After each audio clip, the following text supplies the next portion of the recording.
Hello everyone and welcome back to my YouTube channel. आज का जो ये वीडियो मैं बना रही हूँ मेरे काफ़ी ज़्यादा दिल के क्लोज है क्योंकि ये वीडियो मैं दिल से बना रही हूँ। हैप्पी अब 9 महीने का लगभग हो गया, उसका 10वां मंथ स्टार्ट हो गया है। और आई थिंक इतने टाइम में मैंने मदरहुड का एक्सपीरियंस काफ़ी कर लिया। मुझे अब काफ़ी हद तक पता है कि मदरहुड की जर्नी कैसी है। सो मैंने सोचा कि ये वीडियो अब मैं बना सकती हूँ। आज मैं आपको बताने जा रही हूँ अपना पर्सनल एक्सपीरियंस कि मेरे लिए प्रेगनेंसी और मदरहुड इन दोनों में ज़्यादा चैलेंजिंग या ज़्यादा हार्ड क्या था। तो मैं एक एक करके दोनों फेज के बारे में बताती हूँ। सबसे पहले मैं बात करूंगी प्रेगनेंसी के बारे में। प्रेगनेंसी में पेन, बॉडी पेन तो बहुत ज़्यादा था। नोजिया, वोमिटिंग, मूड स्विंग्स और पता नहीं क्या क्या था। मैंने अपने तीनों ट्राइमेस्टर की वीडियो आपसे शेयर की हुई है, आप मेरे चैनल पे देख सकते हो। और उसमें फर्स्ट ट्राइमेस्टर तो मेरा बहुत ज़्यादा ही खराब था, सेकंड और थर्ड तो काफ़ी अच्छा था। लेकिन फर्स्ट ट्राइमेस्टर में याद भी करती हूँ तो मेरी रूह कांप जाती है क्योंकि मेरे को हर चीज़ से स्मेल आती थी, वीकनेस बहुत ज़्यादा थी और मूड स्विंग्स तो बहुत ही ज़्यादा थे। प्रेगनेंसी में आपको टाइम टेबल से चलना पड़ता है क्योंकि वो बेबी के लिए बहुत ज़्यादा ज़रूरी है। आपका मन नहीं है आपको तब भी खाना पड़ता है। रातों को नींद नहीं आती है, ज़बरदस्ती सोना पड़ता है। और पैर में मेरे को बहुत ज़्यादा दर्द रहता था, इचिंग की प्रॉब्लम बहुत ज़्यादा थी मुझे, बहुत ही ज़्यादा थी मुझे। तो बहुत ज़्यादा चैलेंजिंग था मेरे लिए प्रेगनेंसी। अब बात करते हैं कट टू मदरहुड की। मदरहुड में पेन है, बॉडी पेन होता है क्योंकि डेफिनेटली मेरा सिजेरियन था। कभी कभी मेरे को दिक्कत हो जाती है, गैस की प्रॉब्लम, पेट में दर्द। लेकिन प्रेगनेंसी से कम है, पेन कम है प्रेगनेंसी से। लेकिन प्रेगनेंसी के टाइम पे मेरे पास बहुत सारा टाइम था।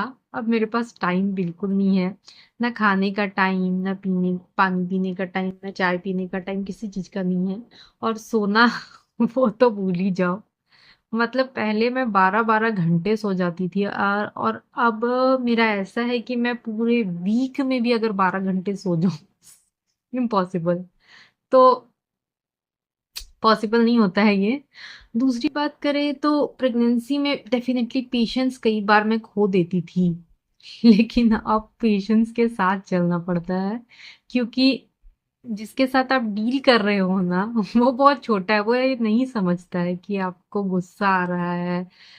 प्रेगनेंसी में मुझे टेम्पर इशू था लेकिन लोग मेरी हेल्प करते थे। और अभी मदरहुड में मैं किसी के हेल्प के लिए 24/7 अवेलेबल रहती हूँ और मुझे उसकी हर चीज़ को देखना पड़ता है। प्रेगनेंसी में मैं हर चीज़ को बता सकती थी अगर मुझे कोई प्रॉब्लम हो रही है तो। अब मुझे किसी और की प्रॉब्लम को समझना पड़ता है और कई बार जब हैप्पी बहुत ज़्यादा रोता है, क्रैंकी होता है और मुझे जब नहीं समझ आता है तो बहुत हेल्पलेस फील करती हूँ मैं कि वो क्यों रो रहा है, उसको क्या चाहिए। तो ओवरऑल मैं आपसे कंपैरिजन करूं तो प्रेगनेंसी में बॉडी टायर्ड थी, पर मदरहुड में बॉडी के साथ साथ माइंड भी टायर्ड है। प्रेगनेंसी में सोना पड़ता था पर नींद नहीं आती थी, बहुत सारा टाइम था सोने के लिए। पर मदरहुड में बहुत ज्यादा नींद आती है पर मैं बिल्कुल से भी नहीं सो पाती क्योंकि हैप्पी सोने नहीं देता है। प्रेगनेंसी में मेरा जब मन करता था मैं सो जाती थी। मदरहुड में मेरे को टाइम निकालना पड़ता है सोने के लिए और अब तो हैप्पी 9 महीने का हो गया है तो कई बार वो रात में उठ के खेलना चालू कर देता है। और अगर मैं उसको जबरदस्ती सुलाती हूँ तो वो रोने लगता है और सबको उठा देता है। इससे अच्छा फिर मेरे को उसके साथ खेलना पड़ता है, मुझे बहुत नींद आती है।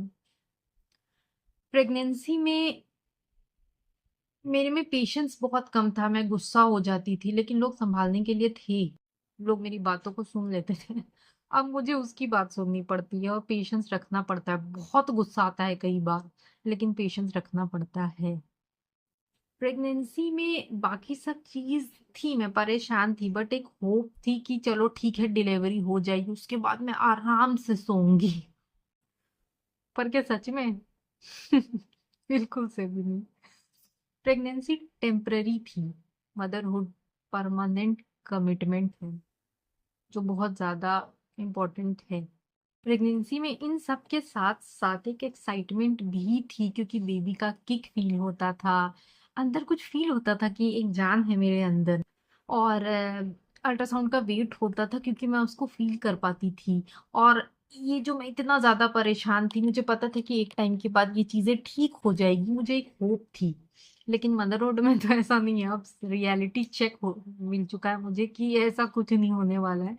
लेकिन दोनों के अपने फ़ायदे और नुकसान बोल सकते हैं। मदरहुड में जब मैंने मुझे बहुत परेशानी होती है, मैं बहुत परेशान होती हूँ, बट जब वो मम्मा बोलता है, वो उसने मम्मा बोलना सीख लिया है, या जब वो सुबह उठ के मेरी तरफ देख के स्माइल करता है, तो ये जो सारी चीज़ें हैं, मैं सब भूल जाती हूँ। सो दोनों का अपना एक्सपीरियंस है, दोनों एक ब्यूटीफुल जर्नी है। फिलहाल मैं मदरहुड को जी रही हूँ, प्रेगनेंसी को जी चुकी हूँ, तो वो भी बहुत अच्छा था। बट ओवरऑल मैं आपको बताऊँ तो मेरे लिए मदरहुड ज़्यादा हार्ड और ज़्यादा चैलेंजिंग है, क्योंकि अभी जब भी मैं किसी से मिलती हूँ तो सब मुझे बोलते हैं अभी तो कुछ नहीं है, अब आगे पता चलेगा, और मुझे पता चल रहा है। सो मेरे लिए ज़्यादा हार्ड ये है, जो भी प्रेग्नेंट लेडीज़ है, मैं उनको डराना नहीं चाहती हूँ लेकिन एंजॉय कर लो, उसके बाद एंजॉयमेंट खत्म हो जाता है। मुझे याद नहीं मैं कब पार्लर गई थी, और प्रेगनेंसी में मैंने बहुत बार पार्लर में गई थी, चीज़ें करवाई थी। सो ओवरऑल मेरे लिए मदरहुड ज़्यादा चैलेंजिंग था।